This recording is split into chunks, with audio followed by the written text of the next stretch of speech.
Where do you think this leads back to, Eric, when it comes to, like you said, cutting through the bureaucracy of just trying to get David Grush onboarded on your team and how long that took you? Who do you think doesn't want this to happen? Is it the contractors? Is it, the Lockheeds and the Boeings and the Raytheons of the world, or is there something else? Yeah, I think that it's all of it. It's the contractors that have possession.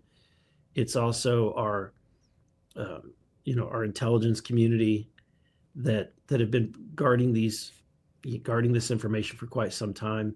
I was warned to not get too close to the quote unquote green programs, the programs of that we do have that is U.S. experimental technology that I was told is very advanced, and so that was interesting to get that kind of warning.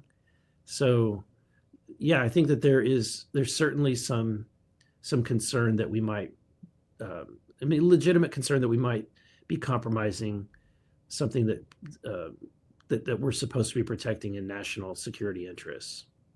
It is kind of a double-edged sword that way, right? Like it's really, it's hard. Is it hard to navigate those waters when it comes to, okay, what are we working on that does have national security interests, that really just as our own tech, we got people in a room that have been able to figure some things out, versus something that may not just be people in a room and they got the technology from somewhere else? Like, how hard is that to navigate for you guys? Yeah, I think that when I had a meeting with Arrow, they kind of spelled it out for me at least in a way that we can navigate this, and that is that the topic of extraterrestrial life and UFOs is not a federal secret.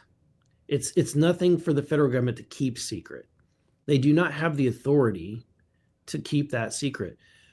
What the way the Arrow explained it is that what the federal government does have is a responsibility to keep secret any of the ways in which they've documented this. So if they're using advanced imaging satellites or radar, they don't want that to be leaked.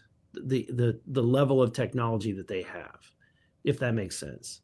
And so that was what I was told by Arrow, which I think gives us a framework to go by to say, okay, we want the documentation, at least if you've got documents that demonstrate that what these aircraft are, and we can release it in such a way that we're not compromising the technology that the United States government is using and our abilities. That's the needle that we have to thread.